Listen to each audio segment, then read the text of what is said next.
بسم اللہ الرحمن الرحیم۔ السلام علیکم ورحمۃ اللہ وبرکاتہ۔ حضرت سیدنا ابو موسیٰ اشعری رضی اللہ تعالی عنہ سے مروی ہے کہ حضور نبی کریم رؤوف الرحیم صلی اللہ علیہ وآلہ وسلم نے ارشاد فرمایا، بے شک بوڑھے مسلمان وہ حافظ قرآن جو نہ تو اس میں زیادتی کریں اور نہ اس سے دور رہیں، اور عادل بادشاہ، ان تینوں کی تعظیم کرنا اللہ عز و جل کی تعظیم میں سے ہے۔ علامہ محمد بن علام شافعی علیہ رحمۃ اللہ القوی فرماتے ہیں، بوڑھے مسلمان کی تعظیم کرو، یعنی وہ شخص جس کے بال سفید ہو چکے ہوں اور اس کی عمر اسلام اور ایمان کی حالت میں گزری ہو تو اس کی تعظیم کرنا، اگر ان میں امامت کی شرائط پائی جاتی ہوں تو نماز میں انہیں مقدم کرنا، اسی طرح دیگر محافل و مجالس اور قبر وغیرہ میں بھی نیز ان پر نرمی و شفقت کا برتاؤ کرنا، گویا اللہ عز و جل کی کمال تعظیم کرنا ہے۔ امام شرف الدین حسین بن محمد طیبی علیہ رحمۃ اللہ القوی فرماتے ہیں، اللہ عز و جل کی تعظیم و توقیر یہ بھی ہے کہ اس کے وقار کی عزت کی جائے، اور وقار بوڑھا مسلمان ہے۔ اسی وجہ سے حضرت سیدنا ابراہیم خلیل اللہ علیہ السلام نے یہ دعا مانگی، اے اللہ میرے وقار میں اضافہ فرما۔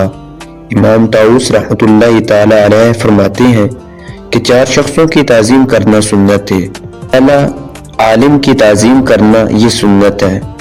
دوسرا، عمر رسیدہ مسلمان کی تعظیم کرنا یہ سنت ہے۔ تیسرا، حاکم کی تعظیم کرنا یہ سنت ہے۔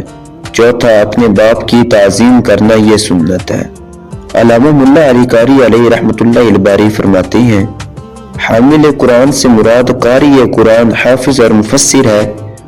اس میں زیادتی کرنے والا نہ ہو، یعنی قرآن کے لفظوں یا معنی میں حد سے بڑھنے والا نہ ہو، جیسا کہ بعض وہمی یا شکی مزاج لوگ، یا ریاکاری کرنے والا، یا قرآن میں تحریف کر کے خیانت کرنے والا،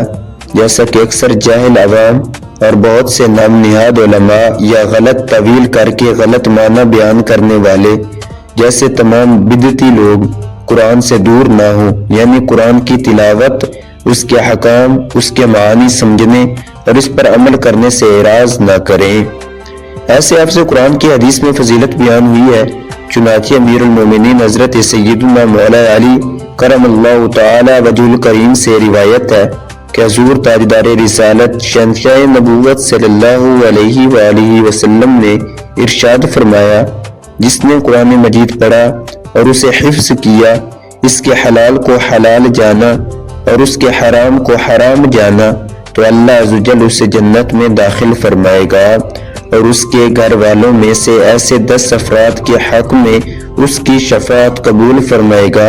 جن پر جہنم واجب ہو چکی ہوگی۔ حدیث پاک میں عادل حاکم کی تعظیم کو بیان فرمایا گیا۔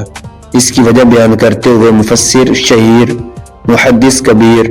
حکیم الامت مفتی احمد یار خان علیہ رحمۃ الحنان فرماتے ہیں، منصف حاکم عدل والا بادشاہ اللہ کی رحمت ہے، جس کے سائے میں اللہ کی مخلوق آرام پاتی ہے، وہ رعا کے لیے مثل مہربان والد کی ہے،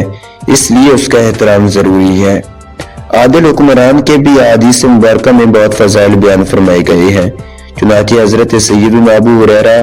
رضی اللہ تعالیٰ عنہ فرماتے ہیں کہ میں نے سید المبلغین رحمت للعالمین صلی اللہ علیہ وآلہ وسلم کو یہ فرماتے ہوئے سنا، 7 افراد ایسے ہیں کہ اللہ عز و جل انہیں اپنے عرش کے سائے میں اس دن جگہ دے گا جس دن اللہ عز و جل کے عرش کے سائے کے علاوہ کوئی سایہ نہ ہوگا۔ سب سے پہلا آدمی عادل حکمران، دوسرا نوجوان جس نے اللہ عز و جل کی عبادت میں اپنی زندگی گزاری، تیسرا وہ شخص جس کا دل مسجد میں لگا رہے، چوتھے نمبر پہ وہ 2 شخص جو اللہ عز و جل کی رضا کے لیے محبت کرتے ہوئے جمع ہوئے اور محبت کرتے ہوئے جدا ہو گئے، 5ویں نمبر پر وہ شخص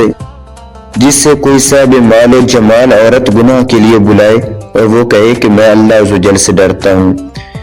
6ویں نمبر پر وہ شخص جو اس طرح چھپا کر صدقہ دے کہ اس کے دائیں ہاتھ نے جو صدقہ دیا بائیں ہاتھ کو اس کا پتہ نہ چلے۔ ساتواں وہ شخص جس کی آنکھیں تنہائی میں اللہ عزوجل کا ذکر کرتے ہوئے بہہ پڑیں، یعنی اس کی آنکھوں سے اللہ تعالیٰ کے ذکر کے دوران آنسو جاری ہو جائے۔